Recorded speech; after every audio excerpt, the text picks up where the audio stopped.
Yo, yo, yo, what is going on, RoK Familia? It is your boy BN, aka Mr. Kingdom Builder, and today we are going to be touching on a pretty short, but I think very important topic when it comes to doing tech audits for your Alliance and the impact that those can have from the very beginning all the way up until you pretty much hit max tech.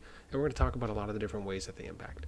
Before we get started, as always, make sure you sub, like, ring the notification bell. If you want to join and be a part of our conversation, you can hit up the Discord, which you can find in the description, and pin comment down below.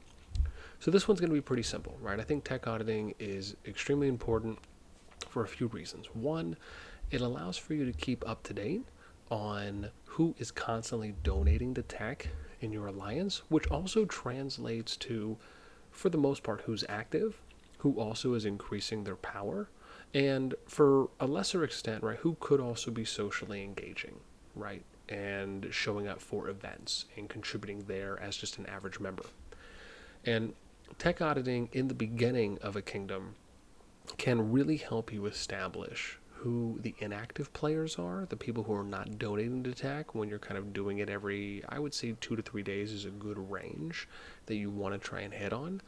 Because in the beginning, donating to tech is extremely important if you want to work on your additional flag territory that or additional flags you need from your territory tree, if you need to increase your member count, increasing the amount of helps, increasing your research speed upgrade percentage or building speed upgrade percentage there. I mean, these are just some of the important techs you're going to do in your alliance tree, but you need donations to hit those. And obviously you need to try and always, I mean, in the most perfect world, you would want to have, in the beginning of a kingdom, you have 50 players that are all donating every single time they're hitting max techs or max tech donations, right? And we'll show that off in a bit. And so these are just some of the things that you can do, right? You kind of weed out and you filter the people through doing tech audits in the beginning to notice who isn't really donating over a couple day span. You ideally would remove them, and then you recruit and you bring in people that are active and therefore hopefully will be donating to tech.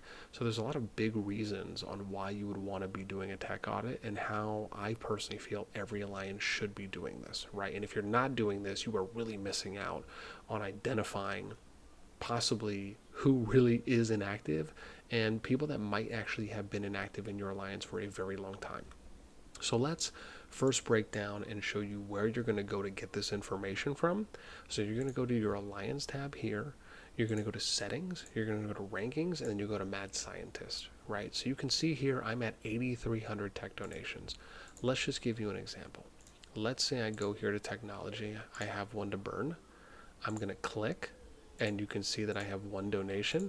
Then I'm going to come all the way out, and then we're going to end up going here, and you can see, oops, hang on, I actually have to go all the way out of the alliance. Got to remember this. So then we go here to rankings, mad scientist, and then you can see here it says 8,300. There's actually a little bit of a delay, so it doesn't show right away.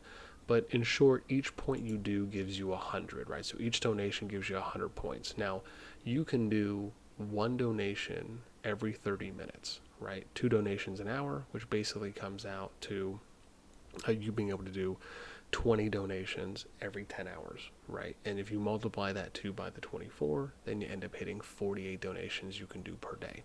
And so you can use this as a gauge to figure out how many donations that a player should be doing on average per day. Then you just multiply that number by the amount of days.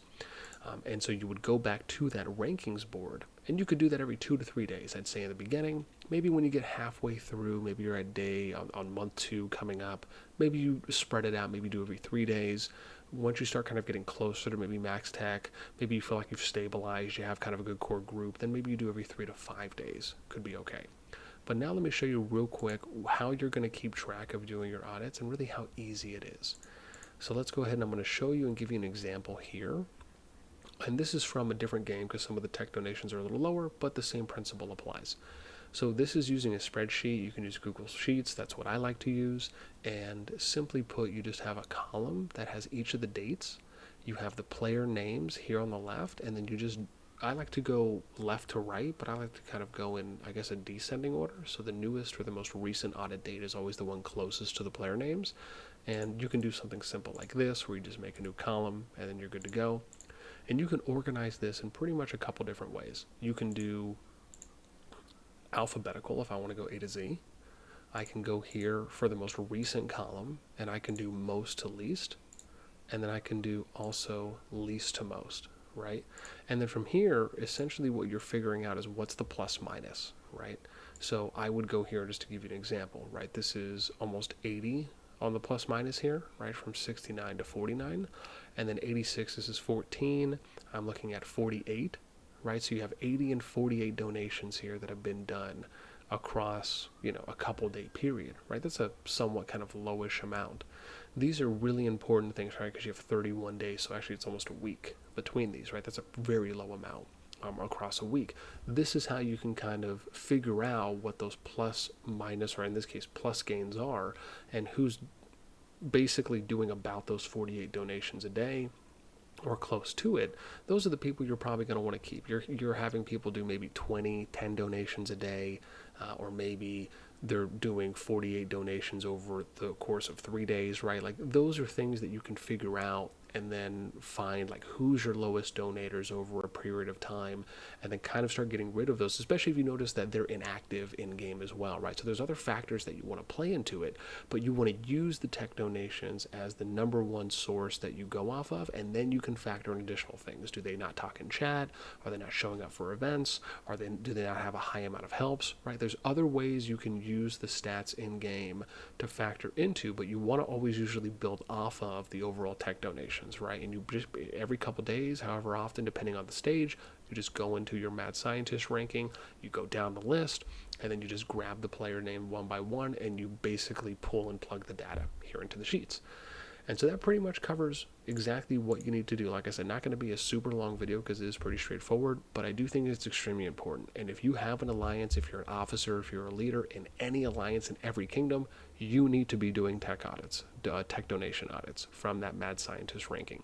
It is extremely vital, and it's going to help you out so much more than you probably think. With that being said, I hope you guys enjoyed the video. This is pretty much going to be it for me, and I'd love to know from you, right? If you're someone who uses and you do tech audits in your alliance, let me know what your experience has been. Has it really worked for you, right? What are some of the benefits that you're finding from it?